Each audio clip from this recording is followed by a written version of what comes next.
नमस्कार दोस्तों, YouTube channel exam learner में आपका स्वागत है। दोस्तों, आज के इस वीडियो में हम लोग उत्तर प्रदेश लोक सेवा आयोग के द्वारा आयोजित जीआईसी प्रयोक्ता के लिए सामान्य अध्ययन के संभावित प्रश्नों को देखेंगे, जो कि आपसे जो है 40 प्रश्न जीएस में पूछे जाने हैं और टोटल 120 क्वेश्चन का ये पेपर होगा, जिसमें 80 क्वेश्चन सब्जेक्ट से पूछा जाएगा और 40 क्वेश्चन जीएस से। तो इस वीडियो में हम लोग जीएस के केवल संभावित क्वेश्चन को देखेंगे, जो कि परीक्षा में जो है आ सकते हैं। और यदि आप इसके पहले जीआईसी प्रवक्ता के लिए जीएस का प्रैक्टिस सेट हमारे चैनल पर जो है अपलोड किया गया नहीं देखे हैं, तो चैनल के प्लेलिस्ट में जाके आप वहां से देख सकते हैं। साथ में करेंट अफेयर्स का भी वीडियो जो है अपलोड कर दिया गया है, वो भी आप देख सकते हैं। और जीआईसी का एग्जाम डेट आपको पता ही होगा, 19 सितंबर 2021 को इसका परीक्षा आयोजित किया जाएगा। जल्द ही इसका एडमिट कार्ड अभी आयोग के द्वारा जो है जारी कर दिया जाएगा। और जो लोग जीआईसी प्रवक्ता आश्रम पद्धति का फॉर्म भरे हैं, उनका एग्जाम 26 सितंबर को है। तो दोनों ही परीक्षाओं का पैटर्न जो है सेम है, जिसमें 40 क्वेश्चन जीएस से पूछा जाएगा और इसमें 80 क्वेश्चन सब्जेक्ट से। टोटल 120 क्वेश्चन होगा और 1/3 निगेटिव मार्किंग भी है, 1/3, यानी कि 3 क्वेश्चन गलत होने पर एक सही क्वेश्चन भी आपका जो है गलत हो जाएगा। तो वीडियो को लाइक शेयर कर दीजिएगा। चैनल पर पहली बार आए हैं तो चैनल को सब्सक्राइब कर लीजिएगा, साथ में बेल आइकन को प्रेस कर लीजिएगा, जिससे आने वाले अगले वीडियो का नोटिफिकेशन आपको पहले मिलता रहे। तो चलिए शुरू करते हैं। दोस्तों, यदि आप यूपीपीएससी और UP triple S C exam की प्रिपरेशन करना चाहते हैं, तो उसके लिए आप जो है अनअकैडमी लर्निंग प्लेटफॉर्म से जुड़ के आप अपनी तैयारी को बेहतर तरीके से कर सकते हैं और एग्ज़ाम को आप क्रैक कर सकते हैं। उसके लिए आपको क्या करना है, तो अनअकैडमी का एक लर्निंग ऐप इंस्टॉल करना है प्ले स्टोर से। इंस्टॉल करने के बाद अपने मोबाइल नंबर या ईमेल आईडी से आप लॉगिन करेंगे। लॉगिन करने के बाद आपको सेलेक्ट करना है यूपीपीएससी और यूपी ट्रिपल एस सी गोल। तो आप जैसे ही यूपी ट्रिपल एस सी और यूपी पीएससी का गोल सेलेक्ट करेंगे, उससे रिलेटेड वीडियो आपको जो है देखने को मिलेंगे। इसके लिए आपको हमारे रेफरल कोड एग्जाम लर्नर यदि आप यूज करते हैं सब्सक्रिप्शन लेते समय, तो 10% आपको डिस्काउंट मिल जाएगा और फ्री के वीडियो भी देखने के लिए आप एक कोड यूज कर सकते हैं, एग्जाम लर्नर। तो अनअकैडमी ज्वाइन करने का एडवांटेज आप देख सकते हैं यहाँ पे। उसके बाद यूपीपीएससी और UP triple S C mega subscription offer चल रहा है। यदि 12 मंथ का लेते हैं सब्सक्रिप्शन तो 2 मंथ मिलेगा, 24 मंथ का लेते हैं तो 3 मंथ एक्स्ट्रा आपको सब्सक्रिप्शन मिल जाएगा। बहुत जल्द प्राइस हाइक होने वाला है सब्सक्रिप्शन में, तो अभी आपको करेंट रेट में सब्सक्रिप्शन मिल जाएगा। इसके लिए आपको हमारे रेफरल कोड यदि यूज करते हैं तो आपको 10% का एडिशनल भी डिस्काउंट मिल जाएगा। तो आप लोग यदि सब्सक्रिप्शन लेने के बारे में सोच रहे हैं तो जल्द से जल्द ले सकते हैं। और यहाँ पे जो है करेंट अफेयर्स जो है डेली 20 मिनट में 20 सवाल सभी यूपी एग्जाम के लिए कराए जा रहे हैं। टाइम है इसका 8 बजे, आप ज्वाइन कर सकते हैं। 1 सितंबर से 15 सितंबर तक ये चलाया जाएगा। उसके बाद R prelims booster test series चलाया जा रहा है, ये भी आप ज्वाइन कर सकते हैं। प्रत्येक सैटरडे को 10 बजे सुबह 2 घंटे का ये टेस्ट है। उसके बाद यूपीपीएससी पीसीएस प्रीलिम्स का भी है, आप देख सकते हैं यहाँ पे। और लोअर पीसीएस का भी है, आरओ का भी है। बैच कोर्सेज जो अवेलेबल हैं अनअकैडमी पे। ये यूपीपीएससी मेंस ऑप्शनल है, आपका देख सकते हैं यहाँ पे। उसके बाद मिशन खाकी कंप्लीट कोर्स है यूपीएसआई का, 31 अगस्त से बैच शुरू हो गया है। जो लोग ज्वाइन करना चाहते हैं आपको डिस्क्रिप्शन में भी लिंक मिल जाएगा, वहाँ से जाके आप देख सकते हैं।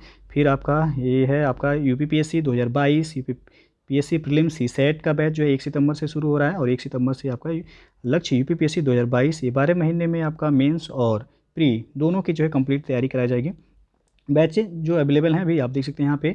और यदि आप जो है सब्सक्रिप्शन फीस जो है चार्जेज यहाँ मंथ वाइज लेना चाहते हैं या फिर 6 महीने 1 साल का जो भी, तो आप हमारा यदि रेफरल कोड ये यूज करेंगे एग्जाम लर्नर, तो आपको उसमें 10% का एडिशनल यानी कि एक्स्ट्रा डिस्काउंट आपको मिल जाएगा। तो आप लोग यूज़ जरूर कीजिएगा। और अनअकैडमी ज्वाइन करने के बारे में सोच रहे हैं तो आप ज्वाइन कर लीजिएगा। टेलीग्राम पे भी अनअकैडमी को आप ज्वाइन कर सकते हैं। तो यदि आप एग्ज़ाम को क्रैक करना चाहते हैं तो अनअकैडमी को जो है ज़रूर ज्वाइन कीजिएगा। पहला क्वेश्चन आप देख सकते हैं कि निम्नांकित में से कौन सा सुमेलित नहीं है। 4 विकल्प है, इसमें से कौन सा ऑप्शन सुमेलित नहीं है। तो यहाँ पे आप देख सकते हैं बी ऑप्शन, अनुच्छेद 226 दिया गया धन विधेयक की परिभाषा, जो कि ये गलत है। भारतीय संविधान के अनुच्छेद 110 में है धन विधेयक की परिभाषा। और धन विधेयक केवल जो है लोकसभा में ही पेश किया जाता है, और कोई विधेयक धन विधेयक है या नहीं इसका निर्धारण कौन करता है, तो लोकसभा अध्यक्ष करता है। तो बी ऑप्शन यहाँ पे सुमेलित नहीं है। बाकी अनुच्छेद 79 में है संसद का गठन, 153 में है राज्यों के राज्यपाल और 124 में है सर्वोच्च न्यायालय। दूसरा प्रश्न, छत्तीसगढ़ राज्य का गठन जिसके विभाजन से संपन्न हुआ वह राज्य कौन सा है। तो आपको पता होगा छत्तीसगढ़ का जो विभाजन हुआ था मध्य प्रदेश से। सी ऑप्शन यहाँ पे सही हो जाएगा। और यह 1 नवंबर सन 2000 को भारत के 26वें राज्य के रूप में इसका सृजन हुआ था छत्तीसगढ़ का। तो सी विकल्प यहाँ पे सही हो जाएगा, मध्य प्रदेश से अलग हुआ था ये। और उत्तर प्रदेश से अलग उत्तराखंड हुआ था 9 नवंबर सन 2000 को। तो उत्तर प्रदेश से पूछा है उत्तराखंड कब अलग हुआ, तो 9 नवंबर 2000 को उत्तराखंड अलग हुआ था। अगला क्वेश्चन है, संविधान का कौन सा अनुच्छेद बच्चों के शोषण का निषेध करता है? तो यह है आपका अनुच्छेद 24, डी विकल्प से हो जाएगा। भारतीय संविधान की भाग 3 और अनुच्छेद 24 के तहत 14 वर्ष से कम आयु वाले किसी बच्चे को कारखाने या खानों या फिर अन्य किसी जोखिम भरे काम पर उनको नियुक्त नहीं किया जा सकता है। और तो पूछा गया बच्चों के शोषण का निषेध कौन सा अनुच्छेद करता है, तो वह अनुच्छेद 24। चौथा प्रश्न है, भारत के संविधान में जिसकी संस्तुति पर मूल कर्तव्यों को जोड़ा गया वह था, तो स्वर्ण सिंह समिति की अनुशंसा पर मूल कर्तव्यों को जोड़ा गया था। सी विकल्प यहाँ पे सही हो जाएगा। सरदार स्वर्ण सिंह समिति की संस्तुति पर 42वें संविधान संशोधन, ये पूछा भी गया है, याद रखिएगा। 42वें संविधान संशोधन 1976 के द्वारा मौलिक कर्तव्यों को संविधान में जोड़ा गया और वर्तमान में कुल मौलिक कर्तव्यों की संख्या पूछा जाए कितनी है, तो 11 है। अगला प्रश्न है, वह एक अनुच्छेद जिसे सर्वोच्च न्यायालय ने इस प्रकार व्याख्यायित कर दिया है कि उसमें समस्त कल्पनीय मानवाधिकार सम्मिलित हो गए हैं, वह कौन सा अनुच्छेद है? तो वह आपका आर्टिकल 21, सी विकल्प यहाँ पे सही हो जाएगा। भारतीय संविधान के भाग 3 में ये भी है जो कि मौलिक अधिकारों के अंतर्गत आता है। अनुच्छेद 21 को जो है सर्वोच्च न्यायालय द्वारा विशद रूप से व्याख्यायित किया गया। इसमें समस्त कल्पनीय जो है मानवाधिकार शामिल हो गए, जैसे कि स्वच्छ पर्यावरण का अधिकार, मानवीय प्रतिष्ठा के साथ जीने का अधिकार, आश्रय का अधिकार। तो आपका अनुच्छेद 21 में है प्राण एवं दैहिक स्वतंत्रता का जो है संरक्षण इसमें निहित है। और आर्टिकल 21A में है 6 वर्ष से 14 वर्ष के बच्चों को निःशुल्क एवं अनिवार्य शिक्षा का अधिकार। अगला जो क्वेश्चन है, निम्नलिखित में किस प्रस्ताव का प्रासंगिक संबंध संघीय बजट से है? तो ये है कटौती प्रस्ताव, सी ऑप्शन यहाँ पे सही हो जाएगा। कटौती प्रस्ताव का प्रासंगिक संबंध संघीय बजट से है और यह 3 प्रकार के होते हैं। पहला होता है नीति कटौती प्रस्ताव, दूसरा आर्थिक कटौती और तीसरा होता है सांकेतिक कटौती प्रस्ताव। तो यहाँ पे सी ऑप्शन सही हो जाएगा। 7वां क्वेश्चन है, राष्ट्रपति द्वारा राज्यसभा के कितने सदस्य मनोनीत किए जा सकते हैं? तो राज्यसभा में राष्ट्रपति के द्वारा 12 सदस्य मनोनीत किए जा सकते हैं। सी ऑप्शन यहाँ पे सही हो जाएगा। और जिन्हें जो है कला, साहित्य, विज्ञान और समाज सेवा विषयों के संबंध में विशेष ज्ञान या फिर व्यावहारिक अनुभव प्राप्त हो उसे ही मनोनीत किया जा सकता है। और राज्यसभा की अधिकतम संख्या यदि पूछा जाए तो 250 निर्धारित है। इनमें से 238 अप्रत्यक्ष रूप से निर्वाचित होते हैं और 12 ये आपका मनोनीत किए जाते हैं, तो टोटल 250। अगला जो क्वेश्चन है, राष्ट्रपति लोकसभा में किस सीमा तक आंग्ल भारतीय समुदाय के सदस्यों को मनोनीत कर सकते हैं? तो यहाँ पे जो है आपका बी ऑप्शन से हो जाएगा, 2 से अनधिक। और जो है आपको पता होगा अभी से 104वें संविधान संशोधन विधेयक द्वारा इस प्रावधान को अब निरस्त कर दिया गया, यानी कि अब मनोनीत नहीं किया जा सकता है। तो ये जो है आपका क्वेश्चन याद रखिएगा, पूछा भी जा सकता है, करेंट का भी क्वेश्चन हो सकता है कि राष्ट्रपति लोकसभा में किस सीमा तक जो सदस्यों को मनोनीत करते थे जो आंग्ल भारतीय समुदाय से संबंधित होते थे, उन्हें कब समाप्त किया गया, कौन से संशोधन के द्वारा? तो 104वें संविधान संशोधन विधेयक द्वारा अब इस प्रावधान को खत्म कर दिया गया है। अगला क्वेश्चन है, निम्नलिखित में कौन अनन्य रूप से प्रशासकीय तंत्र से संबंधित थी? तो यहाँ पे ए ऑप्शन से होगा, पाल एपीलबी रिपोर्ट। पाल एच एपीलबी रिपोर्ट जो है अनन्य रूप से प्रशासकीय तंत्र से संबंधित थी, जबकि यहाँ पे जो दिया गया सरकारिया आयोग रिपोर्ट, तो ये केंद्र एवं राज्य संबंधों पर संबंधित है। संथानम समिति रिपोर्ट ये आपका भ्रष्टाचार की रोकथाम से संबंधित थी। 10वां प्रश्न आपका, दिए गए युग्मों में से कौन सा सुमेलित नहीं है? एक तरफ है नगर, दूसरी तरफ स्थानीय निकाय, तो कौन सा सुमेलित नहीं है ये बताना है। तो सी विकल्प आप देख सकते हैं, गाजियाबाद दिया गया है नगर पालिका परिषद, तो ये आपका गलत है। गाजियाबाद नगर पालिका परिषद नहीं बल्कि नगर निगम है, ये क्या है? तो नगर निगम है ये। तो सी ऑप्शन सुमेलित नहीं है। बाकी लखनऊ छावनी परिषद है, कानपुर नगर निगम है, काकोरी नगर पंचायत है। अगला क्वेश्चन है, पंचायतों में अध्यक्ष पद के लिए आरक्षण का आधार है। तो आरक्षण का आधार लिंग और जाति है। डी ऑप्शन सही हो जाएगा यहाँ पे। और 73वां संविधान संशोधन अधिनियम के द्वारा जो है प्रत्येक पंचायत में अनुसूचित जाति एवं जनजाति को उनकी संख्या के कुल संख्या के अनुपात में सीटों पर आरक्षण उपलब्ध कराता है। और इस अधिनियम के द्वारा ही महिलाओं को भी 1/3 आरक्षण प्रदान किया गया है। और अधिनियम जो है विधानमंडल को इसके लिए भी अधिकृत करता है कि वह पंचायत अध्यक्ष के कार्यकाल हेतु पिछड़े वर्गों के लिए भी आरक्षण की व्यवस्था करे। तो यहाँ पे डी ऑप्शन सही होगा। 12वां क्वेश्चन है, हड़प्पा संस्कृति की उत्तरी सीमा का निर्धारण करता है। तो यह मांडा करता है। बी ऑप्शन सही हो जाएगा। हड़प्पा संस्कृति की उत्तरी सीमा का निर्धारण जम्मू कश्मीर में अवस्थित है मांडा, यह करता है। इसी तरह जो है दक्षिणी सीमा में यदि पूछा जाए तो दैमाबाद, और पूर्वी सीमा में आलमगीरपुर है, और पश्चिमी सीमा में है सुतका गेंडोर द्वारा सीमा का निर्धारण किया जाता है। 13 नंबर क्वेश्चन है, पवित्र गायत्री मंत्र जिस ग्रंथ में अंतर्विष्ट है वह कौन सा है। तो वह ऋग्वेद। ए विकल्प से हो जाएगा। गायत्री मंत्र ऋग्वेद के 3 मंडल में है, जिसकी रचना विश्वामित्र ने की थी, और यह मंत्र सूर्य देवता को समर्पित है। 14 नंबर क्वेश्चन है, सम्राट हर्षवर्धन ने जिस स्थान पर राजधानी स्थापित की वह था। तो वह था कन्नौज। बी ऑप्शन सही हो जाएगा। हर्षवर्धन ने कन्नौज में अपनी राजधानी स्थापित की थी, और इससे पूर्व हर्षवर्धन की राजधानी थानेश्वर था। कहाँ पे था? तो थानेश्वर था। और हर्षवर्धन ने जो है रत्नावली, नागानंद एवं प्रियदर्शिका नामक नाटक भी लिखे हैं। 15 नंबर प्रश्न है, गुप्त अभिलेखों में दिनार जिसका वाचक है वह है। तो स्वर्ण सिक्का हो जाएगा यहाँ पे। ए ऑप्शन सही होगा।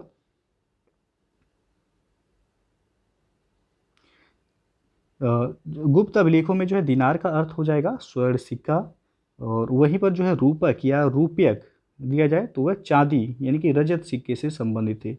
रूपक या फिर जो है रूपयक कहा जाता है चांदी के सिक्के को। तो दिनार पूछा गया है, ये ऑप्शन सही हो जाएगा यहाँ पे। 16 नंबर प्रश्न है, निम्नांकित शासकों में आगरा को जिसने राजधानी बनाया था वह कौन था। तो वह था सिकंदर लोदी।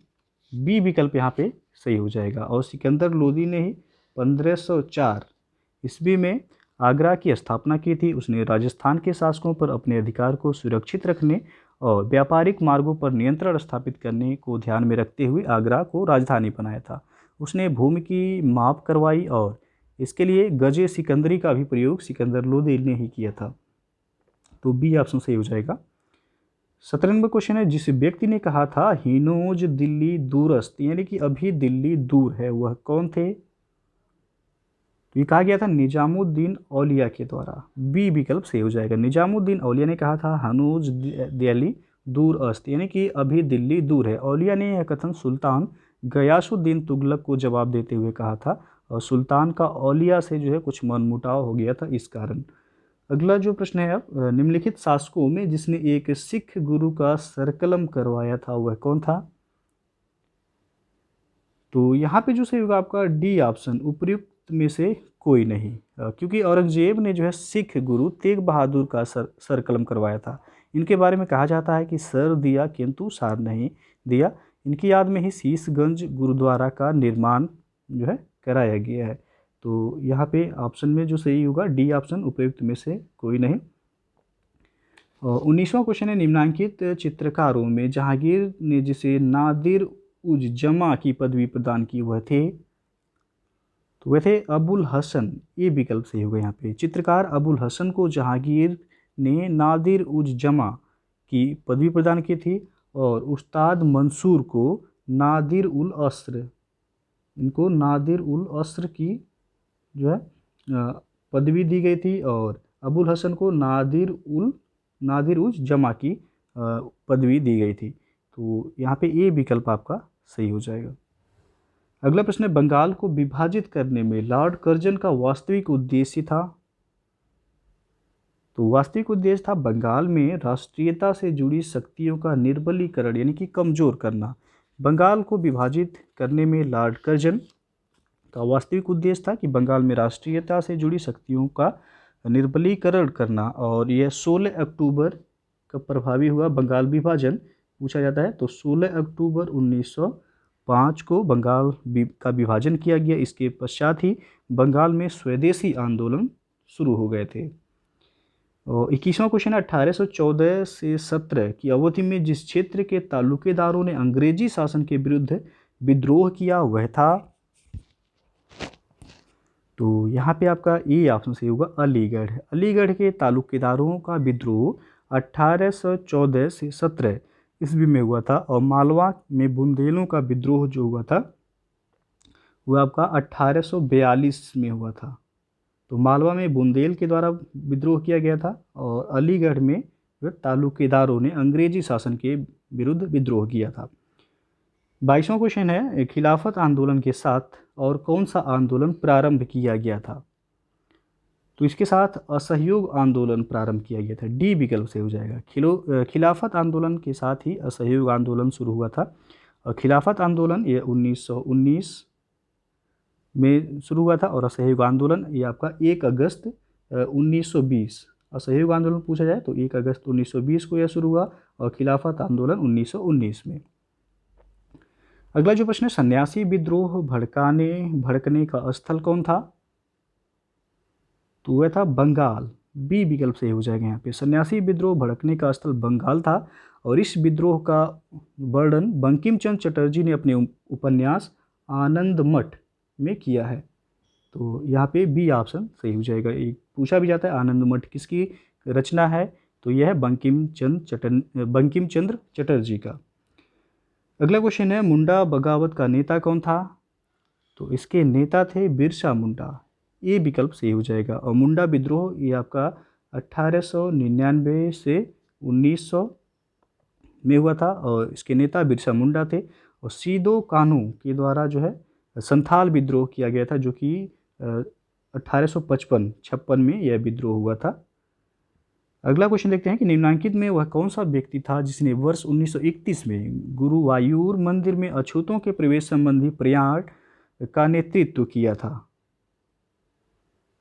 तो यहाँ पे जो सही हो जाएगा डी विकल्प, टी.एस. तिरुमांबू। गुरुवायूर सत्याग्रह का जो प्रारंभ हुआ था वह 1 नवंबर 1931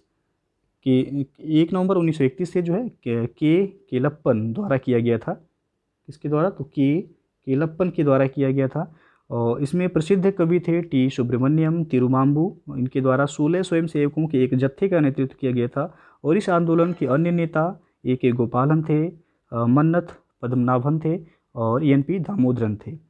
तो ऑप्शन में जो दिया गया है यहाँ पे टी.एस. तिरुमांबू सही हो जाएगा। अगला क्वेश्चन है, भारत पाक के मध्य शिमला समझौता जिस वर्ष हस्ताक्षरित हुआ वह था। तो यह हुआ था 1972 में। ये विकल्प सही हो जाएगा। भारत और पाकिस्तान के मध्य शिमला समझौता 2 जुलाई 1972 को हिमाचल प्रदेश के शिमला में तत्कालीन भारतीय प्रधानमंत्री इंदिरा गांधी एवं तत्कालीन पाकिस्तानी राष्ट्रपति जुल्फिकार अली भुट्टो के मध्य हस्ताक्षरित हुआ था। 27वां प्रश्न है, निम्नलिखित विश्वविद्यालयों में जिसकी स्थापना 1916 में हुई थी वह है। तो यह है बनारस हिंदू विश्वविद्यालय यानी कि BHU। बनारस हिंदू विश्वविद्यालय की स्थापना 1916 में पंडित मदन मोहन मालवीय के द्वारा की गई थी। इसकी स्थापना BHU अधिनियम 1915 के अंतर्गत की गई थी और इनमें जो है संस्थापक सदस्यों में एनी बेसेंट का भी जो है नाम आता है। अगला क्वेश्चन है, उन्होंने कांग्रेस के बनारस अधिवेशन की अध्यक्षता की। सूरत फूट के बाद उन्होंने उदारवादियों का नेतृत्व किया। उन्होंने दक्षिण अफ्रीका पहुंचकर गांधी जी के साथ महत्वपूर्ण सेवा की। उन्होंने सर्वेंट्स ऑफ इंडिया सोसाइटी की स्थापना की। निम्नलिखित व्यक्तियों में जिस पर उपर्युक्त कथन चरितार्थ होते हैं वह कौन है। तो आपको जो है पता चल गया होगा, ये है गोपाल कृष्ण गोखले के बारे में। गोपाल कृष्ण गोखले ने ही कांग्रेस के जो है बनारस अधिवेशन की अध्यक्षता की थी। और सूरत फूट जो कि 1907 में हुआ था, उसके बाद उन्होंने उदारवादियों का नेतृत्व किया। उन्होंने दक्षिण अफ्रीका पहुंचकर गांधी जी के साथ महत्वपूर्ण सेवा की। वे गांधी जी के राजनीतिक गुरु भी माने जाते हैं गोपाल कृष्ण गोखले। और उन्होंने सर्वेंट्स ऑफ इंडिया सोसाइटी की स्थापना भी की थी। तो डी विकल्प सही हो जाएगा यहाँ। अगला क्वेश्चन है, जिस वर्ष क्रिप्स मिशन भारत में आया वह था। तो 1942 से हो जाएगा सी विकल्प। वर्ष 1942 में क्रिप्स मिशन भारत आया था और इस मिशन के अध्यक्ष थे सर स्टीफर्ड क्रिप्स। और इसका मुख्य उद्देश्य था द्वितीय विश्व युद्ध में ब्रिटेन के पक्ष में भारत का सहयोग पाना। और 30वां प्रश्न देखते हैं कि निम्नांकित में जिन्होंने वर्नाक्यूलर प्रेस एक्ट का निरसन किया वह थे, तो वह थे लॉर्ड रिपन। बी विकल्प यहाँ पे सही हो जाएगा। लॉर्ड लिटन के द्वारा 1878 में, किसके द्वारा, तो लॉर्ड लिटन के द्वारा 1878 में देसी समाचार पत्रों पर नियंत्रण रखने हेतु वर्नाक्यूलर प्रेस एक्ट लाया गया था। और लॉर्ड रिपन ने वर्नाक्यूलर प्रेस एक्ट का निरसन यानी कि इसको खत्म किया था। और वर्नाक्यूलर प्रेस एक्ट को मुंह बंद करने वाला अधिनियम भी कहा जाता है। तो यहाँ पे पूछा गया है निरसन यानी कि खत्म किसने किया वर्नाक्यूलर प्रेस एक्ट, तो लॉर्ड रिपन ने। शुरू किसने किया था, तो लॉर्ड लिटन ने 1878 में शुरू हुआ था। अगला क्वेश्चन है सन 1939 में निम्नलिखित में से कौन व्यक्ति All India States People's Conference का अध्यक्ष था, तो वह थे पंडित जवाहरलाल नेहरू। बी विकल्प से हो जाएगा। 1939 में Jawaharlal Nehru All India States People's Conference के अध्यक्ष थे और यह कॉन्फ्रेंस लुधियाना में हुआ था। 32वां प्रश्न है भूदान आंदोलन के प्रवर्तक कौन थे, तो वह थे आचार्य विनोबा भावे। डी विकल्प से हो जाएगा। और यह आंदोलन वर्ष 1951 में तत्कालीन आंध्र प्रदेश, जो कि वर्तमान में तेलंगाना हो गया है, कि पोचमपल्ली ग्राम से यह शुरू हुआ था। अगला क्वेश्चन है निम्नलिखित में वह कौन सा पत्र था जिसे 1932 में हरिजन बंधु में परिवर्तित कर दिया गया, तो वह पत्र था नवजीवन। बी ऑप्शन यहाँ पे सही हो जाएगा। 1932 में नवजीवन समाचार पत्र के बंद होने के पश्चात गांधी जी ने अंग्रेजी में हरिजन, हिंदी में हरिजन सेवक एवं गुजराती में हरिजन बंधु का प्रकाशन किया। और हरिजन का प्रथम अंक जो प्रकाशित हुआ था वह 11 फरवरी 1933 को, तो यहाँ पे बी विकल्प सही हो जाएगा नवजीवन। 34वां क्वेश्चन है इंडियन नेशनल कांग्रेस के किस स्थान पर आयोजित अधिवेशन में बाल गंगाधर तिलक ने घोषणा की थी स्वराज मेरा जन्मसिद्ध अधिकार है, मैं उसे प्राप्त करके रहूँगा, तो यहाँ पे डी ऑप्शन सही होगा लखनऊ अधिवेशन 1916। इंडियन नेशनल कांग्रेस के लखनऊ अधिवेशन 1916 में बाल गंगाधर तिलक ने यह घोषणा की थी कि स्वराज मेरा जन्मसिद्ध अधिकार है, मैं इसे प्राप्त करके रहूँगा। इस अधिवेशन की अध्यक्षता अंबिका चरण मजूमदार के द्वारा किया गया था। और 35 नंबर क्वेश्चन है नमक सत्याग्रह के दौरान गांधी जी के गिरफ्तार हो जाने पर आंदोलन के नेतृत्व का भार जिन्होंने संभाला वह थे, तो वह थे अब्बास तैयब जी। डी विकल्प यहाँ पे सही हो जाएगा। नमक सत्याग्रह जो कि 1930 में प्रारंभ हुआ, इसके दौरान गांधी जी के गिरफ्तार, जो कि गांधी जी गिरफ्तार हुए थे 5 मई 1930 को। गिरफ्तार हो जाने के बाद आंदोलन का नेतृत्व का भार अब्बास तैयब जी ने संभाला। उनकी भी गिरफ्तारी हो जाने के बाद सरोजिनी नायडू ने 21 मई 1930 को धरसना नामक नमक गोदाम पर धावे का नेतृत्व किए थे। और अगला प्रश्न देखते हैं कि फिलॉसफी ऑफ बॉम्ब नामक विवर्डिका के लेखक कौन थे, तो वह थे भगवती चरण बोहरा। सी विकल्प से हो जाएगा। फिलॉसफी ऑफ बॉम्ब नामक विवर्डिका के लेखक भगवती चरण बोहरा थे। महात्मा गांधी जो है द कल्ट ऑफ बम के लेखक के प्रत्युत्तर में ही चंद्रशेखर आज़ाद की सलाह पर बोहरा ने यह लेख लिखा था। 37 नंबर क्वेश्चन है कि वह कौन सा वर्ष था जब इंडियन नेशनल कांग्रेस ने पूर्ण स्वाधीनता को अपना लक्ष्य अंगीकृत किया, तो वह 1929। बी विकल्प से हो जाएगा। वर्ष 1929 में इंडियन नेशनल कांग्रेस ने पूर्ण स्वाधीनता को अपना लक्ष्य निर्धारित किया था और यह लक्ष्य कांग्रेस के लाहौर अधिवेशन में पंडित जवाहरलाल नेहरू की अध्यक्षता में निर्धारित किया गया था एवं 26 जनवरी 1930 को पूर्ण स्वराज दिवस के रूप में भी मनाया गया था। तो अधिवेशन पूछा गया है लाहौर अधिवेशन 1929 से हो जाएगा। 38 नंबर क्वेश्चन देखते हैं कि किस आंदोलन के चलते रविंद्रनाथ ठाकुर ने आमार सोनार बांग्ला नामक गीत की रचना की थी, तो इसका सही आंसर होगा ऑप्शन सी स्वदेशी आंदोलन के चलते। 1905 में बंगाल विभाजन के विरोध के स्वरूप उत्पन्न स्वदेशी आंदोलन के दौरान रविन्द्रनाथ टैगोर यानी कि रविन्द्रनाथ ठाकुर ने अमार सोनार बांग्ला नामक गीत की रचना की और आगे चलकर यह बांग्लादेश का राष्ट्रगान भी बन गया। अगला क्वेश्चन है निम्नलिखित आंदोलनों को पूर्वापर क्रम में व्यवस्थित कीजिए। तो सबसे पहला है सविनय अवज्ञा आंदोलन, उसके बाद खिलाफत आंदोलन, फिर असहयोग आंदोलन, फिर है भारत छोड़ो आंदोलन। तो आपको पता होगा यहाँ पे जो है सविनय अवज्ञा आंदोलन कब शुरू हुआ था? 1930 में। उसके बाद खिलाफत आंदोलन, ये आपका 1919 में शुरू हुआ। और असहयोग आंदोलन 1 अगस्त 1920 को शुरू हुआ। और भारत छोड़ो आंदोलन 1942 में शुरू हुआ था। तो क्रम से यदि देखा जाए तो आपका यहाँ पे सी ऑप्शन से हो जाएगा 2, 3, 1, 4। अगला प्रश्न है आपका, दिन के प्रकाश में हरित पर्णों का क्लोरोफिल सार जिस वर्ण में प्रतिदीप्त होता है वह है, तो वह आपका लाल रंग, ये विकल्प से हो जाएगा यहाँ पे। और अगला क्वेश्चन है, सूर्य की विकिरण ऊर्जा जिसका परिणाम है वह है, तो यह नाभिकीय संलयन का परिणाम, बी ऑप्शन सही हो जाएगा। सूर्य तथा ब्रह्मांड के अन्य तारों की ऊर्जा का स्रोत वहाँ पर होने वाला नाभिकीय संलयन है। और सूर्य का अधिकांश भाग हाइड्रोजन एवं हीलियम का बना है तथा इसके भीतर के भाग का ताप करीब जो है आपका 1.5 इंटू 10⁻⁷ डिग्री सेल्सियस होता है। और इतने अधिक ताप पर हाइड्रोजन नाभिकों का संलयन होता रहता है और अपार ऊर्जा मुक्त होती है। इसके अतिरिक्त जो है तारों में गुरुत्वीय संकुचन भी उनकी ऊर्जा का एक स्रोत होता है। तो यहाँ नाभिकीय संलयन सही हो जाएगा।